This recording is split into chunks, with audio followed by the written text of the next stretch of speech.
So we're here with Osnoy, great guitar player from New York, but originally for Israel, right? Yes. Can you tell us a little bit about yourself, how you started playing, and just give us a little. I wanted to be a drummer. Oh, really? That's how it started. But then I don't know. I was in Israel. I started to listen to the Beatles and stuff like that. My friend was studying guitar, and he took me to his guitar teacher for a lesson.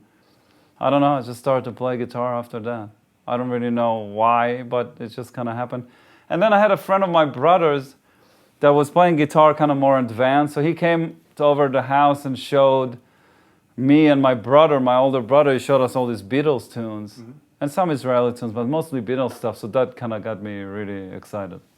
So how did the playing involve for you? I mean, was it like, did you get good fast, or did you have to work a lot, or did you play all the time? I have to work on everything I do. I'm not like natural, you know what I mean? And I'm not good at reading books and that kind of stuff. Like I have to really go to a teacher, or even if I don't go to a teacher, I got to work on the stuff. It doesn't just come to me like naturally. I get up in the middle of the night and, you know what I mean? But when I started playing, it was kind of fast. First year, like I got really advanced. And then I just was working hard. It's really all about, you got to just work on it. It's like, even the most talented people, I think at a certain point it stops. Like you get to a point where you have to develop what you have. Yeah.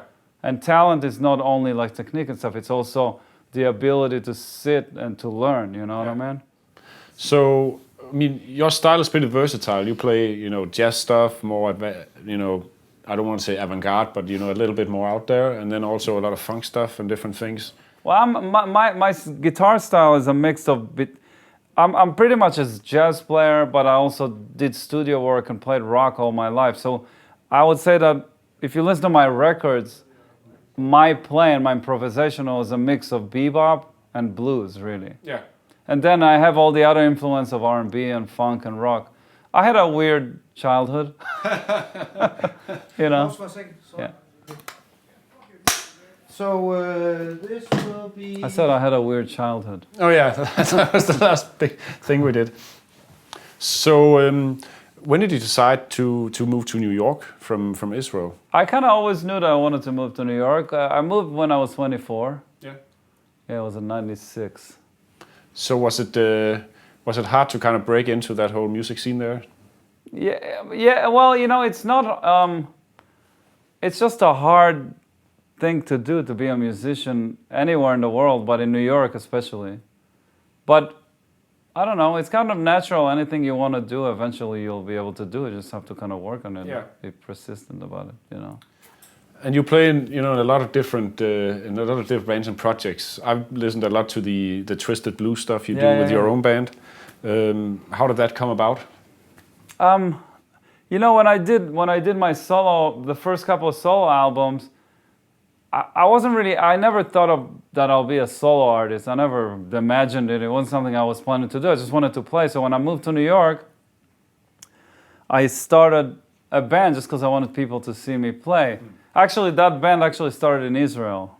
Oh. From the same reason, I just wanted to play. Yeah. So I got a trio and we started to play at this bar, and it just kept going. And I kind of kept doing that in New York. So I wasn't doing it to get any... to become a guitar hero or anything like that. I just wanted to play and get gigs in New York. And out of that, basically, my records came out. So the first couple of records were just kind of a mix of, I guess, groove music and jazz. I look at them as jazz records. It's just not swinging, Yeah. We're not just playing ching, ching, ching, ching, But over the years, I always wrote those little blues tunes, and I had those ideas that will fit like more blues that just at the time didn't fit what I was doing. And after my third studio record, I decided, all right, I'm ready for it. So I started to look around and to see what I have, because I wanted to do something more bluesy. But I didn't want to sound like a bad version of Stevie Ray Vaughan or something like that. I just wanted to kind of take what I was doing and apply it to blues forms. Yeah. And that's really what I did, and it was great because I was able to really write some cool kind of rumbas and cool shuffles and all sort of like I wrote this one blues in 6/4, and it's all this kind of really cool stuff that I can still play the way I play, but in the blues genre, you know. Yeah. It wasn't like exactly blues. It's like really a mix of blues, and it's like putting jazz over blues forms, you know. And that's what I did. So, can you tell us a little bit about your typical guitar rig? What you use in terms of guitars and amps and pedals and stuff? I mostly use a Strat and a Tele, and my amps I mostly use a Turok. Yeah. And then I have an old Marshall that I use sometimes. I use it more these days on my Les Paul. Yeah. And I also have a Super Reverb, and I also have an old Bandmaster that my guy kind of modified it, and it's really, really nice. So, but these days, I think if you ask me what amps is the one that just covers it all for me, it's just the Turok. Yeah, and you said it totally clean, and then use drive pedals? Yes, or, yeah. yes. One of the things I noticed about your playing is that, you know, there's some guitar players, or most guitar players actually, typically when they use an effect, it's like they turn it on and they kind of leave it on for a while, and then they turn it off again when, you know, the chorus or whatever is done. You're like, you know, you use it like little stabs to kind of embellish like one chord or something like that. How did that start?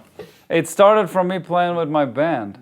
Because when you play a trio, you have to kind of, there's a lot of space, and you have to kind of fill that space, and you have to also color the music. And I think about it as an organ player when you kind of turns the Leslie on and off. Oh, yeah. Where in guitar, you can't turn the Leslie on and off. But if I play a chord and I put the Leslie on, then that means like the organ player did like the really saturated Leslie. Yeah. So to me, and it also separates the lines from the chords. Yeah. And it gives it more color, you know. Yeah. And then there's other stuff that I do, like when I don't do that much anymore, but that's really fast tremolo. Yeah.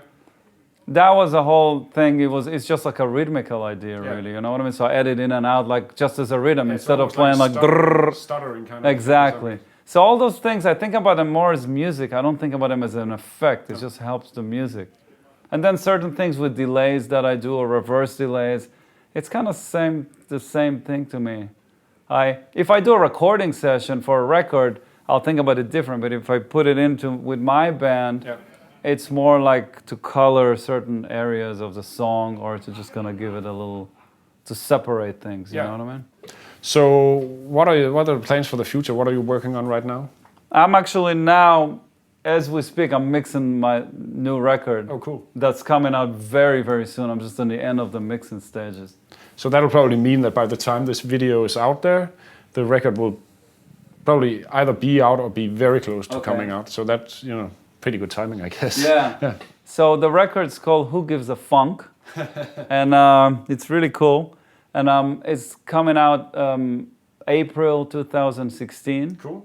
Yeah, and it's kind of funny. I wasn't really planning on making another electric record, and then over the summer in New York, I played one of the summers, and I did a lot of organ trio stuff just to kind of keep my chops up, really. Yeah. And I played all these like kind of James Brown tunes and like real more soulful stuff, and I really liked the vibe. Yeah. And I suddenly went like, oh, maybe I should write some stuff in that style, and I did. And this record is it's a real kind of it's like a funk soul record. Oh, cool. It's got a horn section and stuff like that. It's great. I'm really happy, and I try to make sure that everything is really simple. Yeah.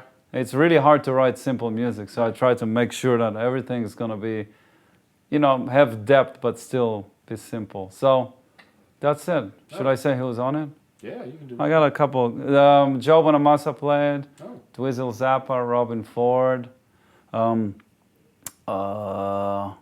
Chris Potter, Fred Wesley from James Brown Band. Oh. I'm missing a few. John Medeski, Randy Brecker. Those are the guests. Wow. That's a pretty good guest list. Yeah, I know. And then I actually did a version of Little Wing. Oh. That it took me a long time, but I did it, and Corey Glover sang on it from Living Colour. Yeah. Oh, so it's a pretty cool record, I think. Well, we're definitely looking forward to hearing it. Yeah. So best of luck with doing the final mixes, and thanks so much for stopping by here. Cool, thank you.